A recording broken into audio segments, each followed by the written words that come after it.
Baik, terima kasih atas informasinya ya Bu. Hari ini saya akan menemani Ibu untuk konseling gizi. Sebelum kita mulai, boleh saya urut berat badan dan tinggi badan Ibu terlebih dahulu? Iya, silakan Mbak. Silakan berdiri di sini Ibu. Punggung menempel dan pada mata ke depan ya.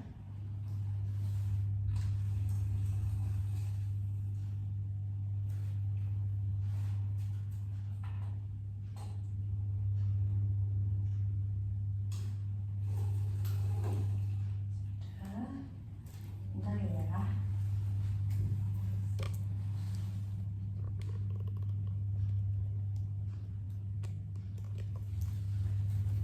Sekarang di berat badannya Ibu. Sekarang naik timbangan.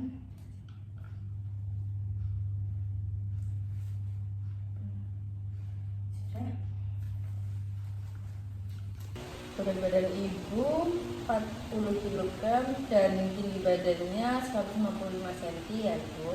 Saya catat dulu ya.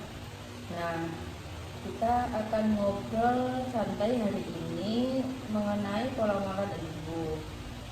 Tidak perlu tegang ya Bu. Tujuannya supaya kondisi jantung dan kemampuan penurunan Ibu bisa kita jaga bersama. Apakah Ibu bersedia? Iya Mbak, saya mau. Bagus sekali Bu. Sebelumnya saya ingin tanya dulu ya, kemarin atau 2 hari ini Ibu makan apa aja ya? Mulai dari pagi sampai malam. Kira-kira ingat Bu? Kemarin pagi saya makan bubur sedikit, tapi susah menelannya. Siang saya cuma makan nasi tim sama kuah sup, tapi juga nggak habis. Malam hampir nggak makan karena takut tersedak lagi. Saya paham Bu, itu pasti membuat Ibu tidak nyaman ya, apalagi sudah trauma tersedak sebelumnya. Selain itu, biasanya dalam seminggu Ibu lebih sering makan apa? Biasanya saya makan telur atau tahu tempe Mbak. Ikan jarang karena susah belinya. Saya tinggal sendiri soalnya. Sayur juga jarang karena repot masaknya.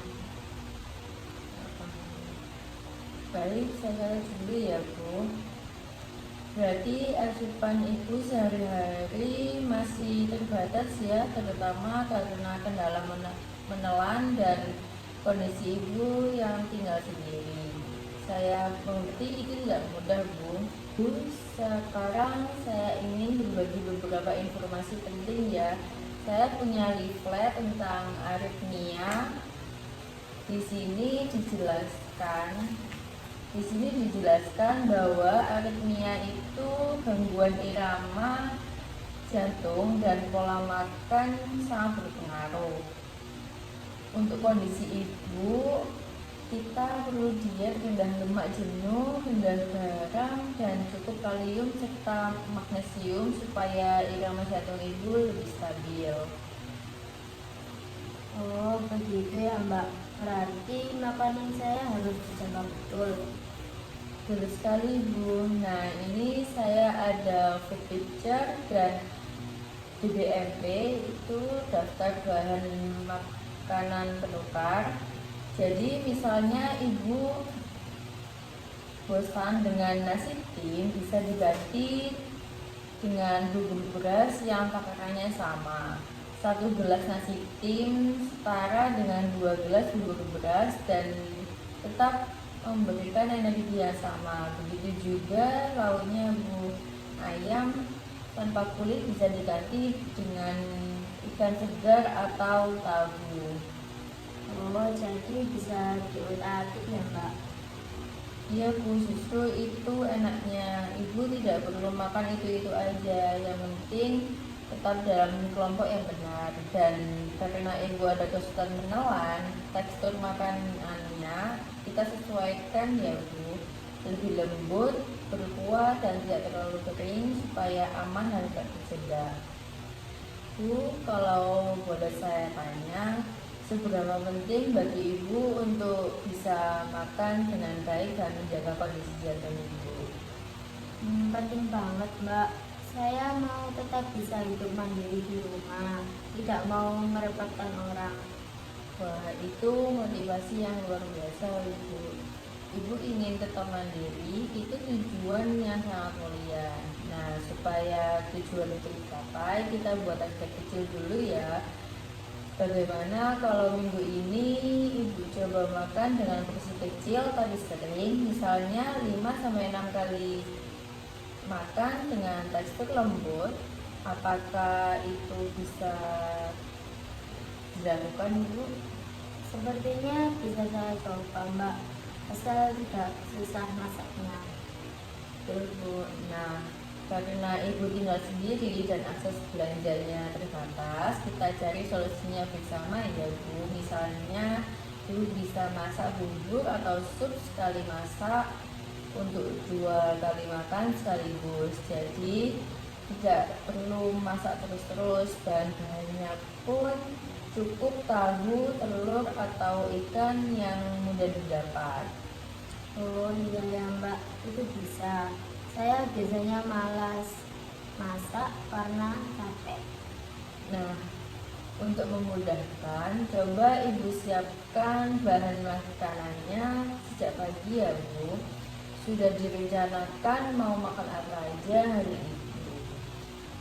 Dengan begitu, Ibu tidak perlu bingung saat lapar, dan usahakan jauhkan makanan asin atau instan dari jangkauan Ibu di rumah ya, Bu. Karena garam berlebih tidak baik untuk kesehatan Ibu.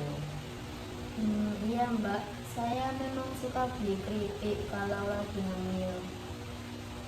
Nah, itu yang perlu kita ganti pelan-pelan ya, Bu. Keripik bisa diganti dengan pisang atau pepaya yang juga lembut dan kaya kalium. Bagus juga untuk jantung Ibu. Bu, nanti saya minta tolong ya, mulai sekarang Ibu coba catat setiap hari makan apa saja, walaupun cuma ditulis singkat di buku kecil. Nanti waktu kontrol kita lihat bersama perkembangannya ya, Bu. Bisa saya coba, Mbak, tapi kadang saya lupa. Tidak apa-apa, Bu, kalau ada yang bisa bantu mengingatkan, misalnya tetangga atau siapapun yang dekat dengan Ibu, bisa diminta tolong ya untuk mengingatkan waktu makan. Oh iya, ada tetangga saya yang sering mampir, Mbak. Nanti saya minta tolong dia. Bu, tadi Ibu bilang takut tersedak sampai tidak mau makan. Saya mengerti itu membuat Ibu cemas. Tapi kalau Ibu tidak makan, tubuh jadi semakin lemah dan jantung semakin terbebani. Kita ubah cara pandangnya ya. Makan dengan tekstur lembut itu justru aman, dan cara Ibu merawat diri sendiri. Iya, Mbak, saya memang terlalu takut. Padahal kalau teksturnya lembut mungkin tidak tersekat ya. Betul sekali, Bu. Dan kalau Ibu merasa cemas atau stres, coba tarik nafas dalam-dalam dulu sebelum makan. Santai, tidak terburu-buru ya, Bu. Makan pelan-pelan dengan suasana tenang itu sangat membantu. Baik, Mbak, akan saya coba. Terakhir ya, Bu, mungkin ada saat-saat Ibu merasa tidak semangat makan lagi atau kembali ke kebiasaan lama. Itu wajar, Bu. Yang penting kalau itu terjadi, Ibu tidak menyerah. Ingat kembali tujuan Ibu. Ingin tetap mandiri di rumah ya, Bu. Iya, Mbak, saya ingat itu. Dan setiap kali Ibu berhasil makan teratur selama 3 hari berturut, Ibu bisa beli hadiah kecil untuk diri sendiri ya, Bu. Misalnya dengan beli buah kesukaan Ibu sebagai cemilan sehat. Itu cara Ibu menghargai usaha sendiri. Boleh juga itu, Mbak. Baik, Bu, kita sudah selesai hari ini. Ibu sudah luar biasa mau mendengarkan dan mau mencoba. Ingat ya, Bu, makan lembut 5-6 kali kecil sehari. Kurangi garam dan keripik. Catat makanan Ibu, dan jangan lupa tetap semangat. Kalau ada yang ingin ditanyakan, Ibu bisa menghubungi saya kapan saja ya. Terima kasih banyak, Mbak. Saya jadi lebih paham dan lebih semangat sekarang. Sama-sama Bu, semoga lekas pulih dan bisa segera mandiri di rumah ya. Sampai jumpa di pertemuan berikutnya. Jadi jalan ya Bu.